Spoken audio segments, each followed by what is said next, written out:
Misteryo.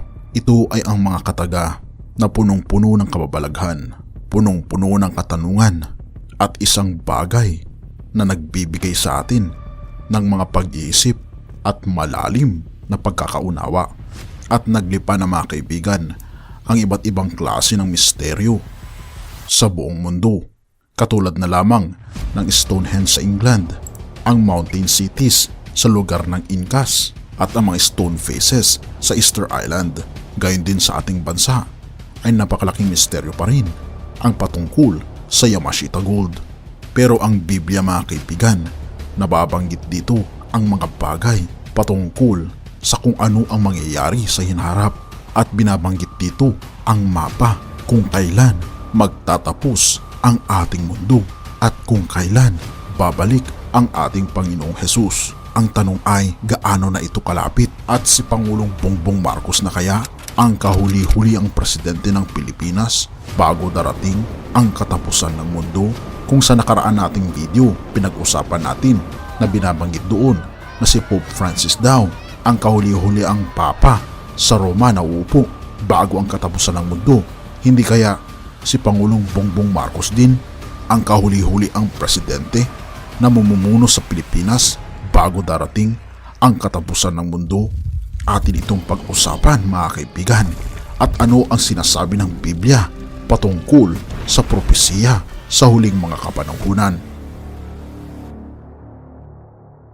Nga pala mga kaibigan, kung nais nyo mag-donate sa ating channel ay hinihikayat kita na sumali sa ating membership club na kung saan mabe-benefit ka sa mga private chats, badges. Gayon din makakatanggap ka ng ating free ebook na Steps to Christ. Ito ang isa sa mga pinakasikat na anti-stress na libro sa buong mundo ngayon. Salamat kaibigan sa inyong pagsuporta sa pag-join sa ating membership. At balik tayo sa ating topiko. Ang libro ng Revelation mga kaibigan ay isa sa mga pinaka-misteryo na libro sa Biblia kung saan nababalot ito ng iba't ibang klase ng imahe. Katulad na lamang ng mga dragon, mga larawan na hindi natin mawari kung ano nga ba ang ibig sabihin nito. Pero alam nyo ba mga kaibigan na ang susi sa libro ng Revelation ay ang libro ng Daniel? Dahil hindi natin maintindihan ang libro ng Revelation kung hindi natin maintindihan ang libro ni Daniel. At binabanggit mga kaibigan sa Revelations 1 verse 3, mapalad ang bumabasa at ang nangakikinig ng mga salita ng hula at tumutupad ng mga bagay na nangasusulat doon sapagkat ang panahoy malapit na. Oo mga kaibigan, ating pag-usapan ngayon ang patungkol sa libro ng Daniel, partikular sa Daniel chapter 2, kung ating makikita mga kaibigan. Ang history at ang Biblia mga kaibigan ay nagkakatugma sa kanilang mga sinasabi at ating tutunghayan kung ang mga hula ba sa Biblia ay naging katuparan sa nangyari sa ating history. At kung ating makikita mga kaibigan, binabanggit din dito sa 2 Peter 1 verse 20, ang Biblia ang magpapaliwanag sa kanyang sarili. Hindi na natin kailangan mga kaibigan ng interpreter sapagkat ang Biblia mismo ang magsasabi kung ano ang ibig sabihin ng mga bagay na kanyang binabanggit na mangyayari sa hinaharap. Kung ating babalikan mga kaibigan ang Daniel chapter 2, ito ay isang panaginip na isang hari sa lugar ng Babylonia. Ang Babylonia mga kaibigan noong unang panahon ay ito rin ang tinatawag na Mesopotamia, kung saan dito ang cradle ng unang civilization. At naalala ko pa ito mga kaibigan nung ako ay high school, na kung saan sa history ay tinuro ng aking teacher na ang unang civilization ay tinatawag na Mesopotamia, na ngayon ay tinatawag na Iraq, at dati nang tinatawag na lugar na Babylon. Ang Babylon mga kaibigan ay binabanggit sa libro ng Revelation ng 6 na beses. At kung ating makikita ang libro ng Daniel chapter 2, dito unang nabanggit ang lugar na Babylonia. Sapagkat ang lugar ng Babylonia mga kaibigan noong unang panahon ay ito ang pinakasikat, ang pinakatanyag, ang pinakamakapangyarihan sa lahat. At paano ba na ang lugar na ito ay may kinalaman sa katapusan ng mundo? At ano ang kinalaman nito sa ating panahon ngayon? Isinulat ang libro ng Daniel dahil kay Propetang Daniel. Siya mismo ang nakasaksi sa mga nangyayari sa lugar ng Babylonia. Ang Babylonia mga kaibigan ay ito ang parang United States noong unang panahon. Kung gusto mong mag-abroad ay magkakaroon ka talaga ng future sa panahon na kung saan ang Babylonia ang pinakatanyag sa lahat. Natalo mga kaibigan ng bansang Babylonia ang bansang Israel dahil ang bansang Israel ay tumalikod sa ating Panginoon, kaya naman pinahintulutan ng ating Panginoon na sakupin ng bansang Babylonia ang Israel. Ito ay dahil din sa pamumuno ni Haring Nebuchadnezzar. Si Haring Nebuchadnezzar mga kaibigan ay nagkaroon ng isang panaginip, at sa kanyang panaginip mga kaibigan, siya ay nabagabag dahil nakakakilabot ang kanyang panaginip na sa kanyang paggising sa umagay nabagabag ang kanyang damdamin. Ngunit ang problema dito ay hindi niya naalala kung ano ang kanyang panaginip at kung ano ang ibig sabihin ng kanyang panaginip. Kaya naman ipinatawag niya ang lahat ng mga mahikero, ang lahat ng mga sorcerers, ang lahat ng mga matatalino sa kanyang lugar. At isa na dito ay si Daniel na isang Hudyo. Siya kasama ng kanyang tatlong mga kaibigan na si Shadrach, Meshach at Abednego. Sila ay nananampalataya sa totoong Diyos. Pagkatapos nito'y tinanong niya ang mga mahikero kung alam ba nila kung anong ibig sabihin ng kanyang panaginip.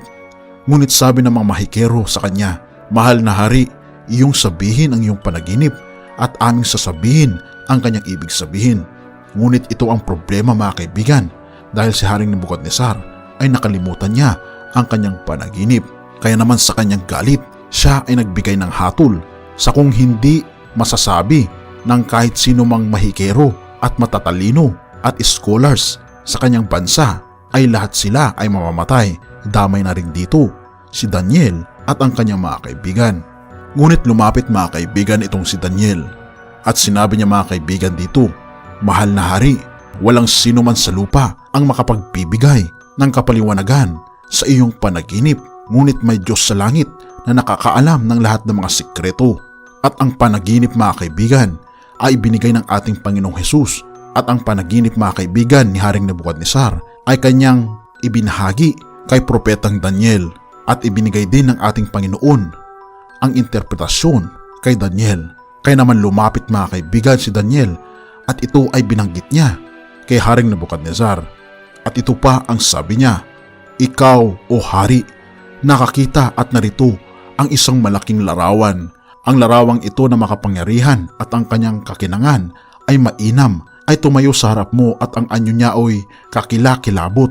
Tungkol sa larawang ito, ang kanyang ulo ay dalisay na ginto, ang kanyang dibdib at ang kanyang mga bisig ay pilak, ang kanyang tiyan at ang kanyang mga hita ay tanso, ang kanyang mga binti ay bakal, ang kanyang mga paay isang bahagi ay bakal at isang bahagi ay putik na luto. Iyong tinitingnan hanggang sa may natibag na isang bato, hindi ng mga kamay na tumama sa larawan sa kanyang mga paang bakal at putik na luto. Ang mga yaoy binasag na magkagayoy ang bakal, ang putik na luto, ang tanso, ang pilak at ang ginto ay nagkaputol-putol na magkakasama at naging parang dayami sa mga giikan sa tagaraw at tinangay ng hangin nang walang dakong kasumpungan sa mga yaon. At ang bato na tumama sa larawan ay naging malaking bundok at pinuno ang buong lupa. Ito, mahal na hari, ang iyong panaginip, ika pa ni Daniel. At ito ang kahulugan nito, may mga babangon na mga kaharian bago darating ang kaharian ng Diyos. O mahal na hari, binabanggit niya pa mga kaibigan sa Daniel 2 verse 38, "Mahal na Haring Nebuchadnezzar, ikaw ang ulo na ginto." Kung ating makikita mga kaibigan, ang ancient Babylon noong 605 hanggang 539 BC, ito ang naging pinakamakapangyarihan na bansa sa panahong ito. At kung ating makikita, ang bansang Babylonia mga kaibigan ay napakayaman dahil halos lahat ng kanilang mga kagamitan ay yari sa ginto. Meron pa silang tinatawag na Temple of Marduk na 91 meters ang kanyang taas at ito ay yari sa ginto.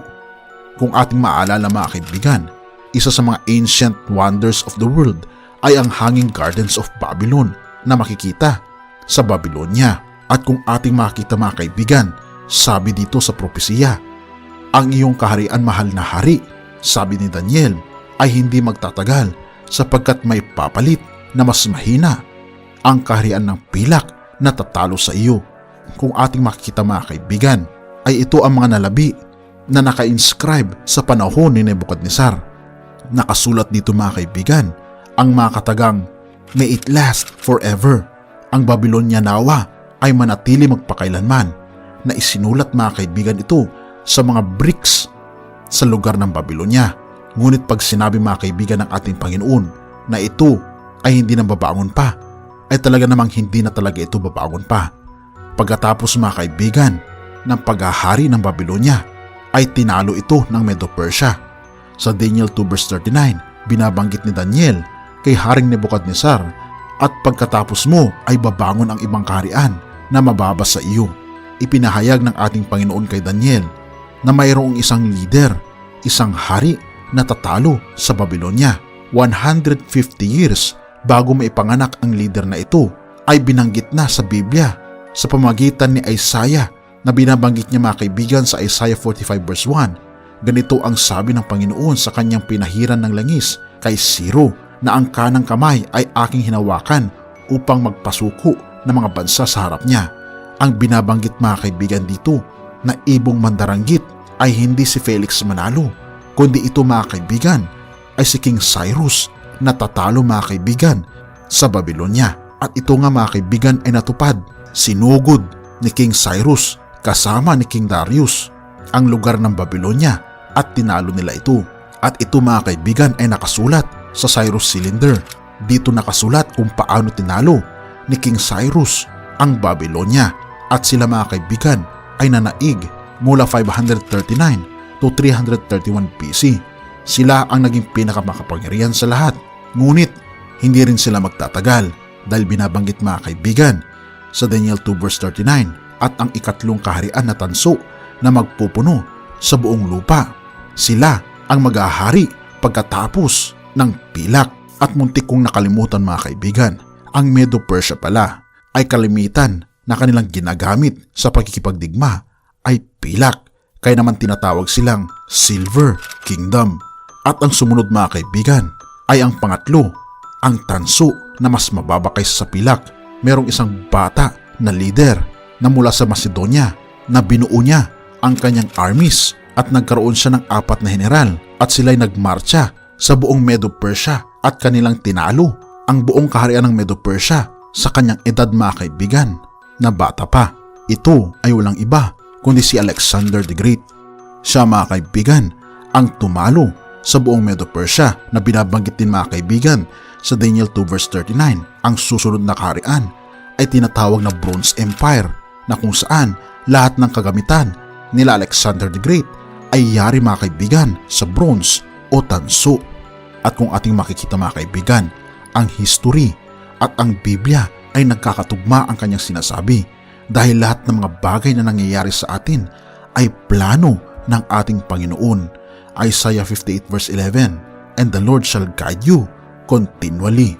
Pagkatapos mga kaibigan ng Grecian Empire na sila ay naghari mula 331 to 168 BC, ay binanggit ni Daniel na ang susunod na kaharian na pinakamalakas na babangon sa buong mundo ay matibay na parang bakal. Palibhasay ang bakal ay nakakaturog at nakakapagsuko ng lahat ng bagay, at kung paanong dinidikdik ng bakal ang lahat ng ito, siya'y magkakaputol-putol at madidikdik. Oo mga kaibigan, ang binabanggit na bakal o Iron Empire na umusbong at naging malakas ay ang Roman Empire. Ang Roman Empire mga kapatid, sila ang pinakamatagal na imperyo na nag-rule dito sa ating mundo, dahil sila ay nag-rule 168 BC to 476 AD. At kung ating makikita mga kaibigan, ay mahaba ang binti na sinisimbolo ang mahabang imperyo ng Roman Empire. Ito rin mga kaibigan ay nakalagay sa ating history na ang Roman Empire mga kaibigan noong unang panahon ay sakop niya ang buong Europa, parte ng Asia, parte ng Africa, at ganito kaluwang mga kaibigan ang lugar ng Rome. At sa panahon din mga kaibigan ng Roman Empire, ang pinakamalakas na bansa noong unang panahon, ay dito rin na ipanganak ang ating Panginoong Jesus. At kung ating makikita mga kaibigan, ang rulership ng Roman Empire din ang nagpapako sa ating Panginoong Hesukristo at naipanganak din si Jesus Christ sa panahon ng Roman Empire. At pagkatapos nito, binabanggit ni Daniel sa Daniel chapter 2 verse 41, at yamang iyong nakita na ang mga paa at mga daliri, ang isang bahagi ay putik na luto ng magpapalyok at ang isang bahagi ay bakal, ay magiging kahariang hati, ngunit magkakaroon yaon ng kalakasan ng bakal. Yamang iyong nakita na ang bakal ay nahalo sa putik na luto, at kung ating makikita mga kaibigan, ay tayo na ay nabubuhay sa pinaghalong bakal at putik sa mga paa ng larawan na ito. At kung ating makita mga kaibigan, ito ay tumutukoy sa 10 daliri, ang divided Europe, dahil ang buong Europe mga kaibigan noong unang panahon ay Roma lang, ngunit nagkaroon ito ng divisyon na binabanggit sa banal na kasulatan na magkakaroon ng divisyon ang Roma. At kung ating makikita mga kaibigan, ang Roma ay nahati-hati sa 10. Ang Anglo-Saxons, Franks, Alamani, Lombards, Ostrogoths, Heruli, Burgundians, Suevi, Visigoths, Vandals. Ito ang 10 mga kaibigan na kaharian na sumisimbolo mga kaibigan sa 10 daliri na maghahari sa buong mundo. At ito ang kanilang mga modern na mga pangalan: ang Germany, Switzerland, France, Italy, England, Portugal at Spain. At kung ating makita mga kaibigan, nawala sa kasaysayan ang 3 mga bansa katulad ng Heruli, Vandals at Ostrogoths. Bakit? Pag-uusapan natin ito mga kaibigan sa susunod na topiko. At kung kayo ang tatanungin mga kaibigan, ano ang pinakamakapangyarihan na bansa sa buong mundo ngayon?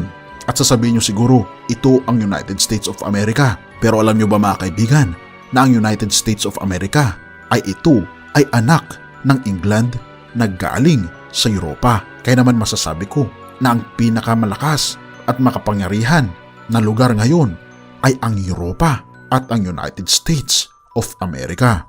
At binabanggit mga kaibigan sa propesiya na naghalo ang putik at ang bakal. Sa tingin nyo, maghahalo kaya ang putik at ang bakal? Ang bakal ay matibay pag bakal lang ito, at ang putik ay matibay din kung putik lang ito. Ngunit ang paghaluin ang putik at ang bakal ay napaka-imposible itong mangyari. Kaya sinabi ng ating Panginoon, hindi kailanman maghahalo ang putik at ang bakal. Ngunit sa history mga kaibigan ng Europa, trinay nila na i-combine ulit ang buong Europa. Napakarami na mga nag-try na mga leaders na i-combine ulit ang buong Europa. Katulad na lamang ni Napoleon Bonaparte, Charlemagne, Adolf Hitler at napakarami pang iba. Ngunit hindi sila nagtagumpay dahil pag sinabi ng Panginoon na hindi pwede, ay hindi talaga pwede na mangyayari. Na kahit na meron tayong European Union, ngunit hindi pa rin sila magiging intact. At kung ating makikita mga kaibigan, sa binabanggit mga kaibigan ng Daniel chapter 2, ang rulership ng Babylonia, Medo-Persia, Greece, Rome at divided Europe ay nangyari sa loob ng 2,500 years. At kung tatanungin ko kayo mga kaibigan, nasaan na tayo? Wala na tayo sa Babylonia, wala na rin tayo sa Medo-Persia, Greece o Roman Empire. Tayo ay nasa divided Europe. Tayo mga kaibigan ay nasa mga paa. At kung tatanungin niyo ako, ano ang susunod pagkatapos nito? Ito mga kaibigan, ang bato na tatama sa paa. At sino mga kaibigan ang batong ito?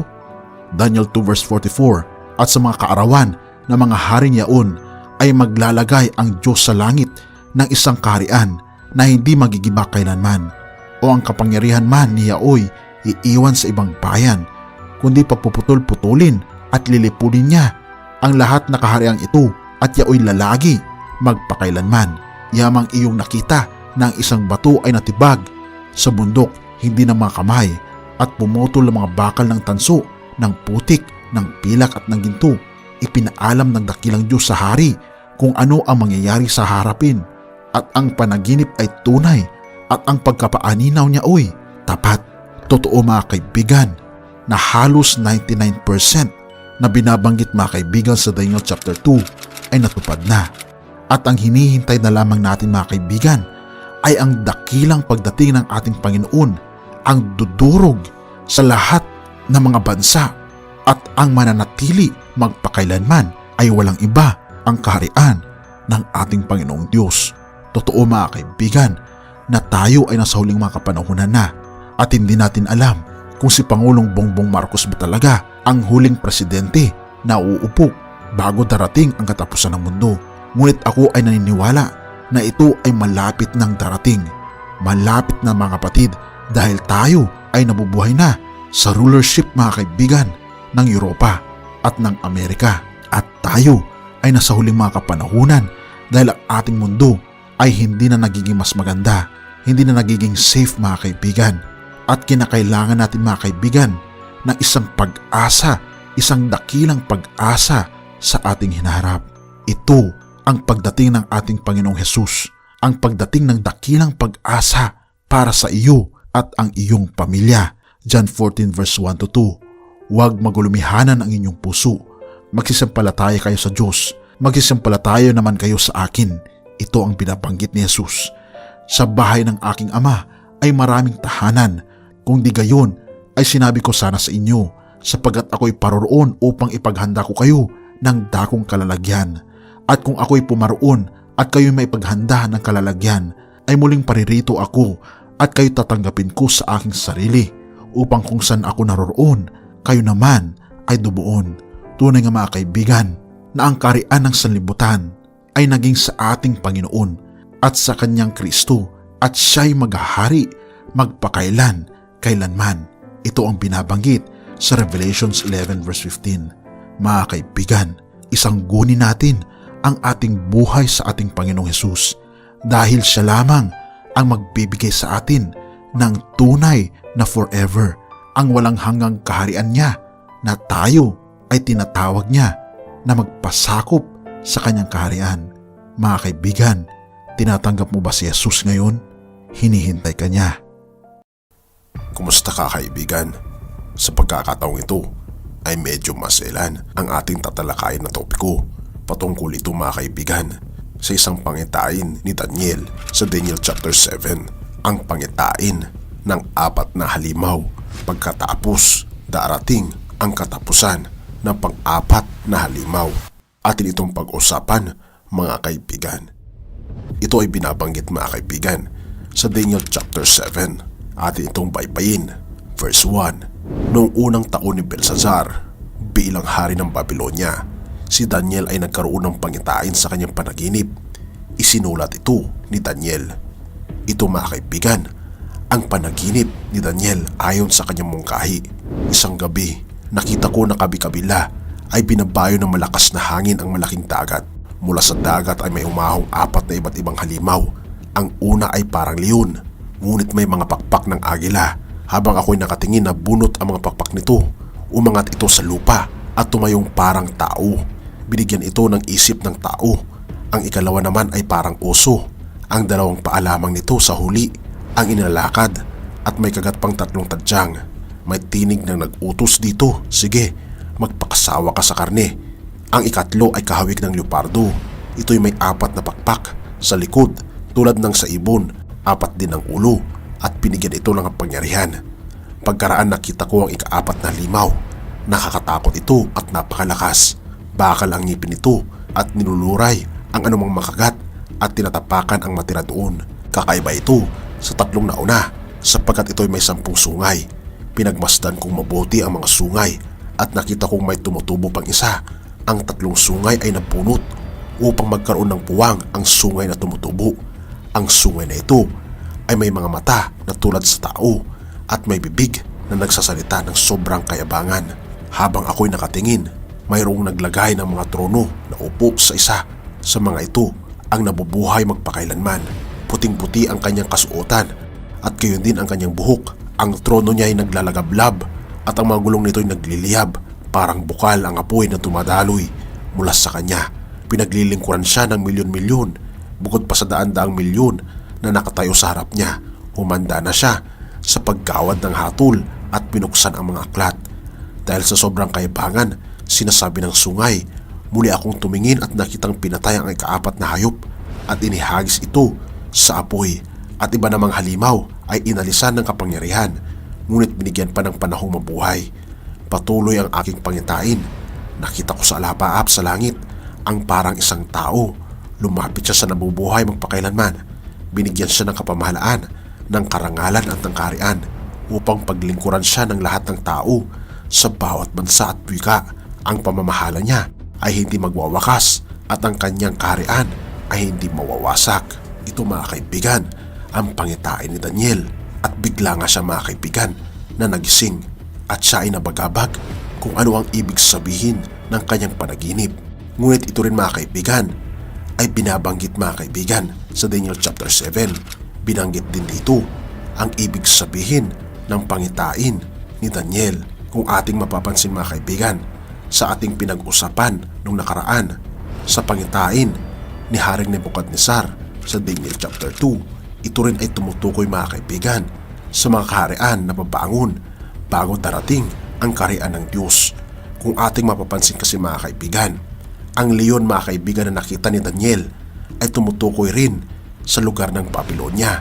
Dahil ang leon sa Babylonia mga kaibigan ay ang ibig sabihin nito ay hari ng lahat ng mga hayop. Ibig sabihin, siya rin ang tinatawag na head of gold. Ang ibig sabihin mga kaibigan ng pakpak sa pangitain mga kaibigan ay sumisimbolo sa kung gaano kalakas at kabilis gumalaw at sumakop ng ibang bansa ang lugar ng Babylonia. Dahil kilala mga kaibigan si Haring Nebuchadnezzar na greatest conqueror at talagang napakabilis niya mag-conquer ng iba't ibang mga bansa. Ngunit siya mga kaibigan ay pinalitan ng Medo-Persia.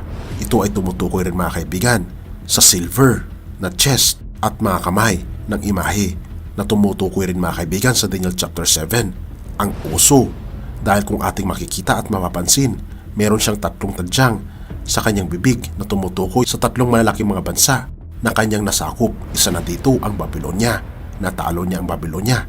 Natalo rin niya mga kaibigan ang Lydia at maging ang Egypt. At kung bakit oso mga kaibigan ang ginamit sa pangitain ay dahil napakalaki mga kaibigan ng teritoryo na nasakop ng Medo-Persia. Ang pangatlo mga kaibigan ay ang Grecian Empire. Sila ay namuno sa panahon ng 331 BC hanggang 168 BC sa pamamagitan ni Alexander the Great na tumutukoy rin mga kaibigan sa kapa na bronze ng imahe sa Daniel chapter 2. Kung ating mapapansin kasi mga kaibigan, ang leopardo ay tumutukoy mga kaibigan sa kung gaano kagiting na mandirigma si Alexander the Great. At kung bakit 4 ang kanyang mga pakpak ay ibig sabihin mga kaibigan nito ay mas mabilis silang lumusob at kinongker ang buong teritoryo ng Medo-Persia at tinalo nila ito na habang bata pa si Alexander the Great. Ngunit pagkatapos na mamatay ni Alexander the Great ay nahati sa 4 na pamahalaan ang buong teritoryo ni Alexander the Great. Ito ang kanyang 4 na general, si Cassander, Lysimachus, Ptolemy at Seleucus. Pagkatapos nito mga kaibigan, sa Daniel chapter 7 verse 7, pagkatapos nito ay may nakita ako sa pangitain sa gabi at narito ang ika-4 na hayop, kakilakilabot at makapangyarihan at totoong malakas at may malaking mga ngiping bakal, nananakmal at lumuluray at niyuyurakan ang kanyang mga paa, ang nalabi at kaiba sa lahat ng hayop na nauna sa kanya at siya'y may 10 sungay. Kung ating mapapansin mga kaibigan, sa 4 na hayop na ito, tapos na ang Babylonia, pagkatapos Medo-Persia, tapos Grecian Empire. Ano ang sumunod mga kaibigan? Walang iba kundi ang Roman Empire. Tinatawag rin ito mga kaibigan na Iron Kingdom. Sila ay namuno mula 168 BC hanggang 476 AD. Siya mga kaibigan ay may 10 sungay na tumutukoy sa divided Europe na ating napag-aralan mga kaibigan sa last nating topic sa Daniel chapter 2. Kung hindi mo pa ito napapanood, ay panoorin mo mga kaibigan. Ang title nito ay Ang Huling Presidente. At balik tayo mga kaibigan sa ating topiko, ang Roman Empire mga kaibigan. Ito ang pang-4 na hayop na nakakatakot na nakita ni Daniel. At bakit nakakatakot mga kaibigan? Dahil ito ang huling kaharian na papangon bago darating ang kaharian ng ating Panginoon. At kung ating mapapansin, binabanggit dito mga kaibigan, dinudurog nito sa kanilulunok ang lahat ng abutan at tinatapakan ang matira. At kung ating mapapansin mga kaibigan sa verse 8, pinagmasdan kong mabuti ang sungay at nakita kong may tumutubo pang isa. Ang 3 sungay ay nabunot upang magkaroon ng buwang, ang sungay na tumutubo. At ang sungay na ito ay may mga mata na tulad sa tao at may bibig na nagsasalita ng sobrang kayabangan. Kung ating mapapansin mga kaibigan, ang 10 sungay ay rumirepresent mga kaibigan sa 10 mga hari at 10 kaharian na binabanggit din sa Daniel chapter 7. Sa verse 24, ika dito, ang 10 sungay ay kumakatawan sa 10 hari ng kahariang ito. Sa gitna nito'y lilitaw ang isa, kakaiba sa mga nauna, at 3 hari ang kanyang pababagsakin. Kung ating mapapansin mga kaibigan, 3 kaharian sa Europa ang nawala. Ito ang Ostrogoths, Heruli at Vandals dahil ayaw nila na mamuno ang maliit na sungay na ito, ang maliit na kaharian ito, kaya sila ay pinatanggal sa kasaysayan. Pinatay sila at wala nang nalabi kahit isa sa kanila. At isa itong kaharian mga kaibigan na naghari-harian at punong-puno raw ng kayabangan. Sino kaya mga kaibigan ang maliit na sungay na ito? Atin itong pag-uusapan sa susunod na topiko.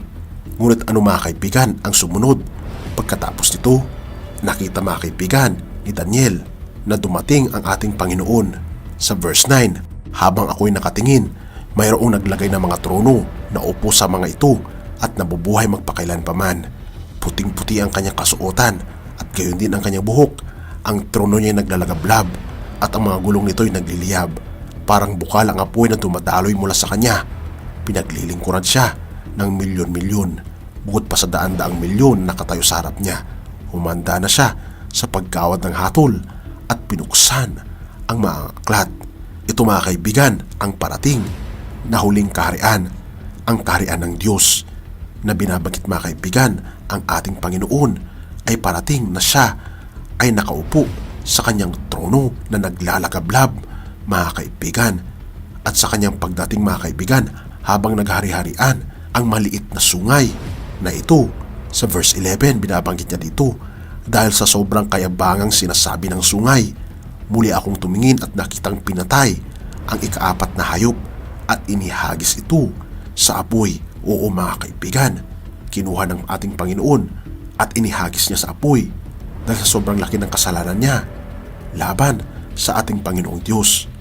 Habang ang ibang mga halimaw mga kaibigan ay inalisan ng kapangyarihan, ngunit binigyan pa ng panahong mabuhay.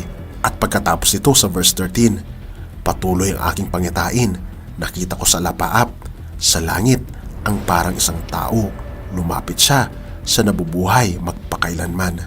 And verse 14, binigyan siya ng kapamalaan, ng karangalan at ng kaharian upang paglingkuran siya ng lahat ng tao sa bawat bansa at wika, at ang pamamahala niya ay hindi na magwawakas at ang kanyang kaharian ay hindi mawawasak. O mga kaibigan, ito ang pangitain ni Propetang Daniel bago darating ang kaharian ng ating Panginoon. At kung ating makikita, tayo na mga kaibigan ay nabubuhay sa pang-4 na hayop sa pamumuno ng maliit na sungay na ito, ang maliit na bansa na ating tatalakayin sa susunod na mga panahon. Ngunit ang importante mga kaibigan, ang pang-4 na hayop ay tumutukoy sa buong Europa, ang pamumuno ng sungay, ang kahariang dadatnan ng ating Panginoon bago niya hukman ang buong sanlibutan. Mga kaibigan, malapit na tayo sa pagdating ng ating Panginoon. Handa ka na ba? Nais mo bang tanggapin ang ating Panginoon sa pagkakataong ito? Kung nais mong tanggapin ang ating Panginoon, ay i-type mo naman sa comment section ang iyong saloobin at ipapanalangin kita. Ama naming banal, nais po namin na isurrender ang aming puso sa inyo. Gabayan kami Panginoon, tulungan kaming makita ang katotohanan at sundin kung ano ang katotohanan. Salamat Panginoon sa inyong pagmamahal sa amin. Aking nang isinusuko mula ngayon ang aking puso at tanggapin si Kristo na mamuhay sa aking puso. Salamat Panginoon, at ito ang aking samot dalangin sa pangalan ni Jesus. Amen.